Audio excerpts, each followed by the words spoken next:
A detração ou a popular fofoca é o tema deste livro aqui do professor Leandro Carnal. É sobre isso que ele vai conversar agora com a gente. Ao falar mal de alguém, imediatamente eu começo a estabelecer o fato que eu e você, ao falarmos de uma terceira pessoa, estamos estabelecendo uma aliança. Nós não somos aquela terceira pessoa. Isso cria a nossa identidade. Isso cria uma relação de amizade. Você é amigo também por falar mal de X ou Y e falar bem de X ou Y.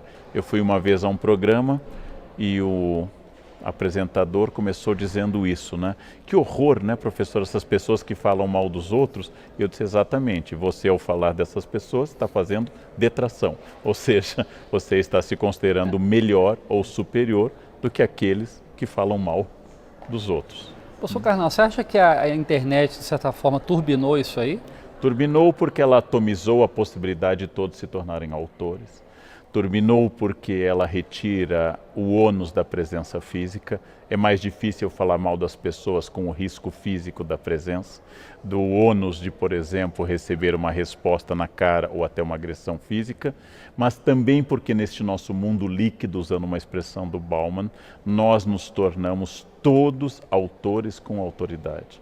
Por exemplo, no momento que eu abro uma conta no Facebook, automaticamente eu ganho um diploma de jurista especializado em Constituição, apto a emitir opinião sobre impeachment abalizada ao lado dos maiores constitucionalistas do Brasil, porque eu tenho conta no Face. No momento que eu tenho o acesso à internet, eu posso emitir opiniões sobre medicina, educação e história. E se alguém me disser que está errado, eu digo, é sua opinião. Há poucos dias eu emiti uma opinião sobre o abandono que o Reino Unido está fazendo da União Europeia.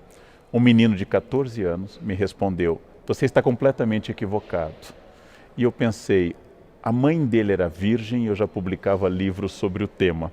E ele diz que eu estou equivocado. É claro que eu posso estar equivocado. E idade não é um argumento, senão os argumentos da Rainha Elizabeth seriam superiores aos da média dos ingleses. Porém, não passa um minuto pela cabeça deste menino que talvez alguém que estuda o tema há 30 anos, talvez possa ter uma autoridade no tema. Ou não passa pela cabeça dessa pessoa. Agora, no seu livro, você fala de um problema legal, inclusive, né? Que a detração, a injúria, a calúnia são coisas previstas no Código Penal. Exatamente. Né? É muito difícil você separar o limite da liberdade de expressão do limite da injúria, da calúnia e da difamação. Em nome da liberdade de expressão, a gente acha que pode dizer tudo sobre todos. Ora, as palavras ferem, as palavras podem reduzir as pessoas, as palavras podem atacar, as palavras podem representar, inclusive, diminuição de questões profissionais das pessoas. Logo, como eu dou o exemplo no livro, no caso da escola, que foi caluniada, sendo acusada, um caso clássico em jornalismo, caluniada a partir da fantasia de uma criança e a partir do depoimento de outras pessoas, essa escola foi destruída, as pessoas foram destruídas, era absolutamente sem nenhum sentido aquilo que está sendo dito. Por isso, liberdade de expressão é garantida pela lei e é um dos grandes privilégios da nossa vida. Porém, saber que as palavras ferem e destroem é fundamental na responsabilidade da imprensa e de todo cidadão que fala em público ou que publica ou que comenta. Este cuidado nós temos que ter. Professor Carnal, falando um pouco da área da história, que é a sua área, né? Falar mal do opressor é uma forma de detração ou seria apenas uma arma do fraco contra o poderoso? As duas coisas, porque, como eu dou o exemplo no livro, a estátua do Pasquino, que fica do lado da Piazza Navona, onde o Brasil tem embaixada, bem perto da embaixada brasileira, ela tem uma boca redonda no qual os romanos há séculos colocavam ataques, ora aos papas, agora podia ser ao Berlusconi, a situação da Itália e assim por diante. O humor, a ironia popular, a charge, o veneno, é uma espécie de arma contra quem a gente não tem mais nenhum poder. Professor, o debate político de hoje é um poço de maledicências, né? O senhor acompanha isso muito bem. Sempre foi assim ou a gente está vivendo um momento excepcionalmente ruim? Sempre foi assim. No século XIX, quando Dom João VI chegou, o príncipe ainda regente, não Dom João VI, e colocou nas portas da Casas PR, Príncipe Real, os cariocas leram como ponha-se na rua. A detração política tem uma função.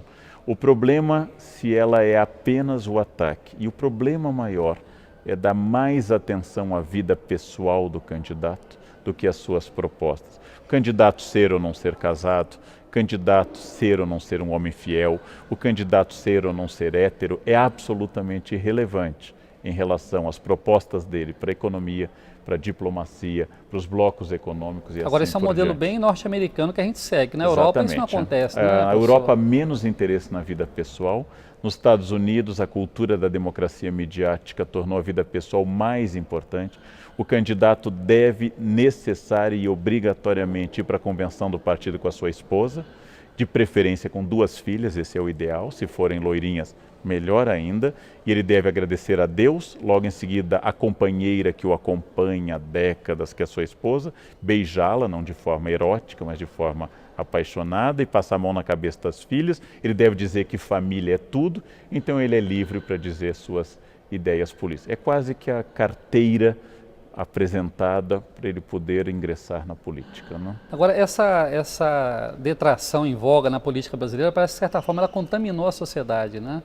Essa história do Fla-Flu, como é que você analisa a forma como as pessoas se tratam hoje? Pessoas que têm diferença política e se tratam sempre de forma detratando um ao outro, caluniando um ao outro. Nós sempre fomos detratores, essa é uma característica. Ulisses Guimarães chamou a junta militar de 1969 de os 3 patetas. Não era uma análise política, não era uma referência ao Moe, ao Larry, ao Joe, como uma tentativa de estabelecer uma proximidade com essas personagens. Porém, a detração é uma questão e é uma questão importante. A outra é o debate de Fla-Flu, nós e os outros, a adjetivação estúpida que tomou conta, porque ela não faz avançar o debate político.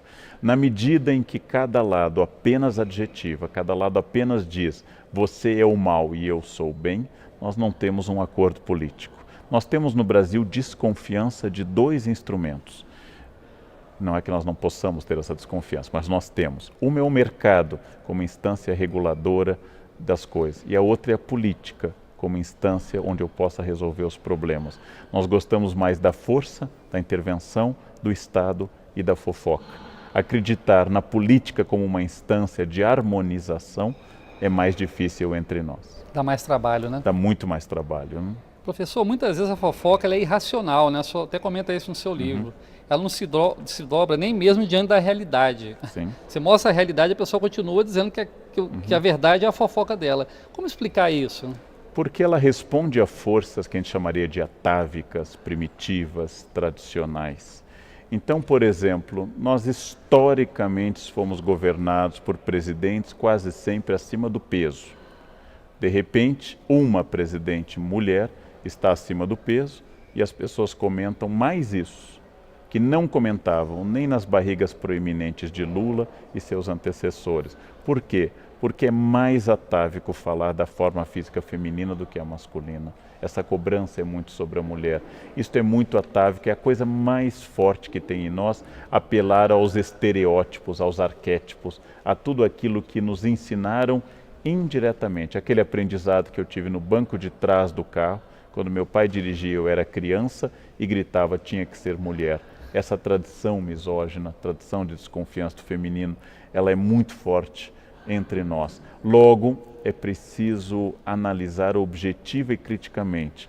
Professor, o senhor diz no seu livro também que toda detratação fala mais do detrator do que do alvo da sua mentira, né? O senhor poderia explicar melhor essa forma de projeção, vamos dizer assim? Toda detração, então, ela tem como objeto alguém, mas toda vez que eu aponto o dedo para alguém, há 3 dedos apontados para mim. Teoria psicanalítica básica freudiana. Quando Pedro fala de Paulo, Pedro fala mais de Pedro do que de Paulo.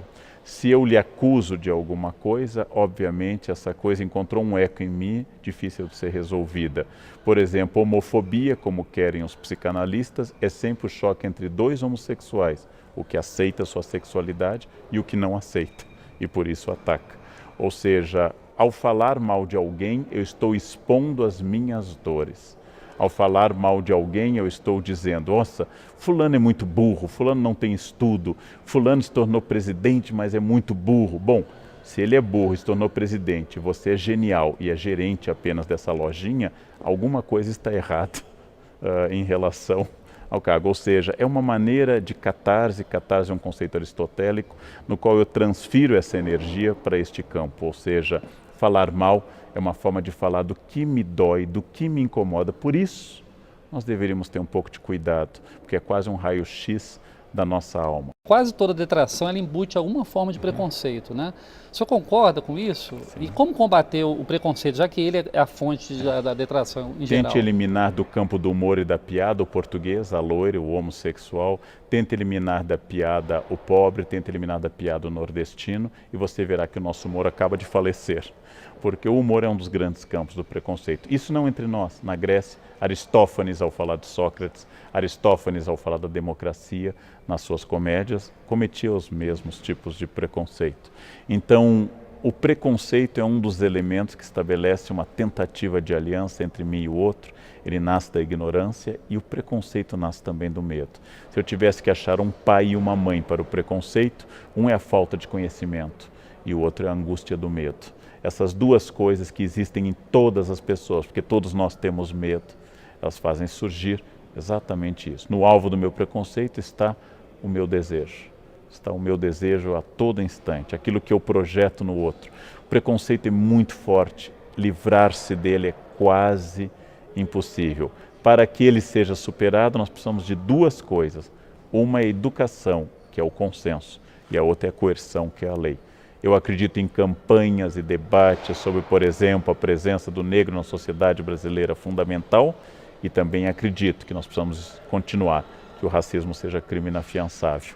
A junção dessas duas coisas faz com que as pessoas comecem a abandonar a barbárie do racismo. É preciso haver educação sobre o trato com as mulheres, que transforme as pessoas, e é preciso haver Lei Maria da Penha. Essas duas coisas podem resolver a médio e longo prazo. Imediatamente, não, porque nós somos formados por uma sociedade preconceituosa. Não, porque o senhor falou no livro que a criança tem humor, ri e não é um humor preconceituoso, né? Exatamente. Marcou muito essa frase do senhor no seu livro. Professor, muito obrigado pela entrevista à TV Câmara, agradeço, um prazer. programa Casa das Palavras, e sucesso aí no seu livro. Obrigado.